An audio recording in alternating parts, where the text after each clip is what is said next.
I will teach you to be rich by Ramit Sethi. Here you will learn the 10 commandments and how to get rich by Ramit Sethi. Our first commandment, take baby steps. Don't quit your job. Remember, there's never a right amount of savings.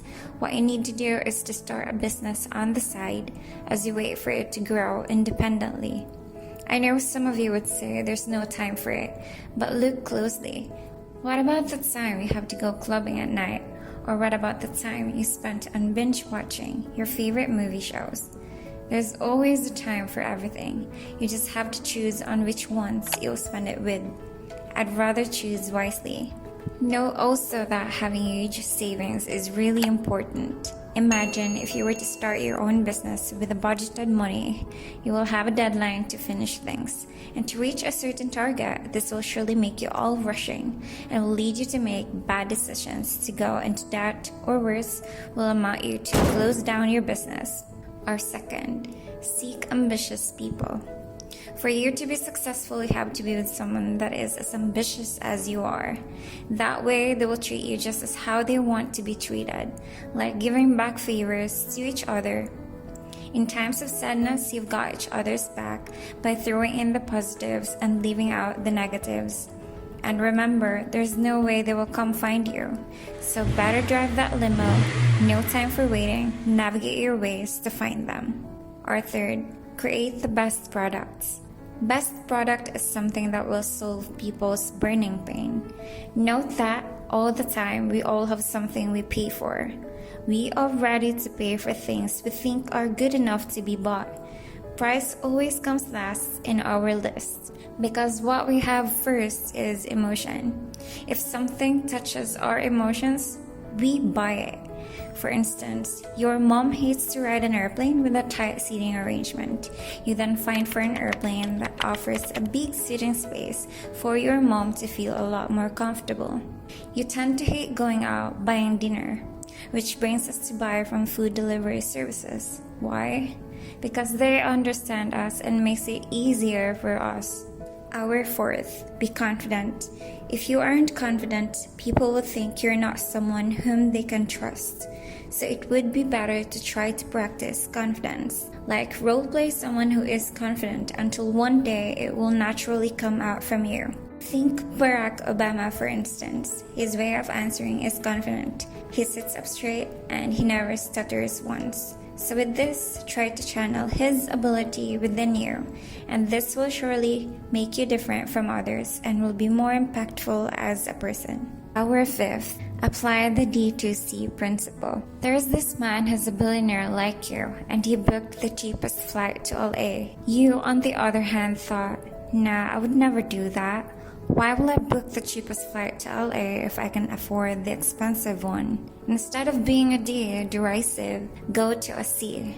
Be curious. Why will someone book for the cheapest flight if that person can afford the other options? Be the man of curiosity. In this way, you will learn something in a new perspective. You'll never know unless you ask. Maybe it's one of the reasons why he succeeded, or there's a mystery behind it that uncovers the solution to life's misery. So always be curious. Our sixth, add value first. Before you let people buy from you, you have to build a relationship with them first. Make them like you, because when they do, the more it'll make them want to buy from you. This one-time customer will convert into a loyal customer. So how will you do this? Give them free valuable content in exchange for their emails. And if you already have their emails, send them mails 5 times a week or so, letting them know how important they are for you, which makes them closer to you. And when the time is right, they will absolutely buy from you. No doubt. Our seventh, learn to handle no's. If people signed up to your email list in exchange for that free valuable information, and they once decided to buy from you and didn't proceed with it, you must send them an email on why. Ask them the reason. In this way, you'll be able to know why, and you can add it on your data on what's the possibility or the solution to their issues for you to place it on your different offer. For instance, in the facts section, frequently asked questions section. And this way, you will learn how you can appeal to the customers more, like giving them a money-back guarantee if what was promised will not be delivered, of course. Know their worries and find a way on how you can lessen these. 8th, get in control of your life. We always tend to be afraid of saying about our private matters, especially our misfortune or whatever things we try to conceal all through these years, which is why we tend to listen to some random person's advice, thinking they know a lot more than we do. But didn't you know that nobody else taught this to them? They just graduated, for Christ's sake. That doesn't mean they have more experience than you do, so don't let them creep into your head and get a hold of you. Because the only one who can control your life is none other than yourself. Remember, nobody gets to live the life you're living. 9th, find your mentors. Have mentors you wish to mirror with. This way, you will be influenced to succeed just like them. 10th, buy back your time. Ramit Sethi thinks that you shouldn't listen to people who tells you to stop being an overspender, which leads you to oversave here and there, like don't travel yet, don't buy desserts, and etc. And do this and do that when you've saved enough. When is that exactly? There's no guarantee as to when. What if you'll be able to enjoy your well-saved money when you're already bedridden? You might want to reconsider what perspective you'll follow through in life.